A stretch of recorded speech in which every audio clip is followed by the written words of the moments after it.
Now, we may only be a few short days away from Samsung's next Unpacked event where they are set to unveil the new S23 line of phones. We've seen these phones already as well. We've seen sample photos taken by the S23 Ultra. We know the specs, we know so much, but up to this point, we didn't know much about the software. Well, that is apparently about to change because this article on winfuture.de apparently has gotten access to a list of changes for Samsung's One UI 5.1. Now, currently, everybody's running One UI 5.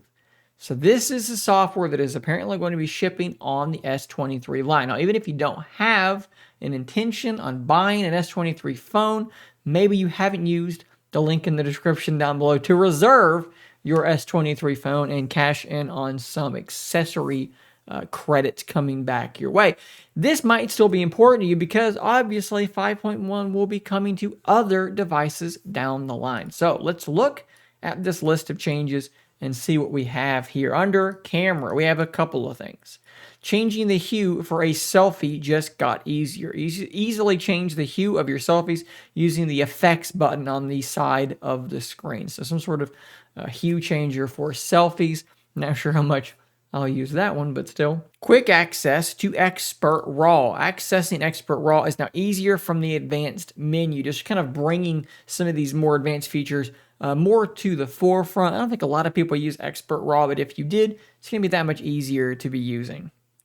How about under Gallery? They continue to build out their Gallery app and make it better and better. There's a lot of really good features in there that people just aren't using. How about a shared family album? That's pretty cool. 5 gigs of storage per family member is not bad. Improved handling. It says processing automatically removes shadow and reflections to make your photos look great. So this is kind of sounds like something that they've already had with removing shadows and reflections, but maybe it's going to be just an improved version of that. Convenient display information, so quickly seeing when a photo was taken, where, on which device, so forth and so on. A more powerful search, the ability to search for more than one person or item at a time. That is also very, very cool. Choose a location to save screenshots. You can now pick a folder where you're putting those. This is all very good. Under AR Zone and AR Emoji, use 3 emojis in the AR camera. Layout and editing improvements for AR doodles. These are not things I ever use, nor do I intend on using, but they're there if you want them. New widgets. I love widgets. New battery widget.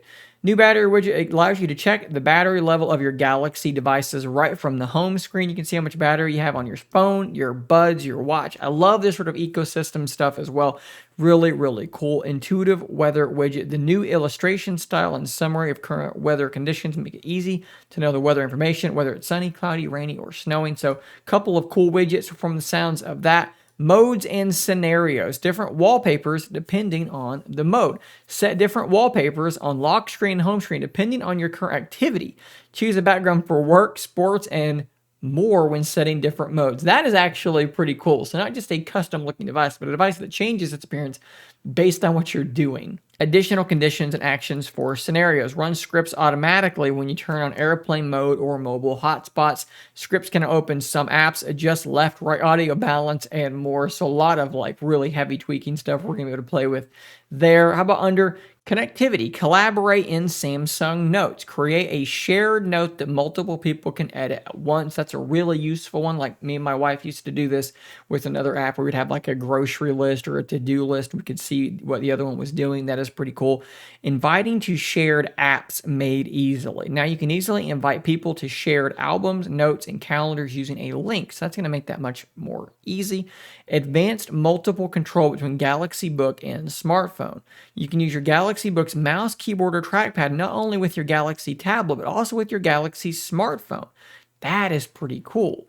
So you've got your smartphone, tablet, laptop, and you're actually using the same mouse and keyboard on each of them. I'm not exactly sure how that's going to work, but that is very cool. You can easily copy and paste text, drag and drop images from one device to another as if they were the same device. Is this like brand new stuff? I've not heard of anything like this before with Samsung devices. Is this like a totally new thing? Because that sounds fantastic. Media output for Wi-Fi speakers. If you still want to listen to music on Wi-Fi speakers via Spotify Connect and Chromecast built in, just open media output from quick access toolbar, not the music apps.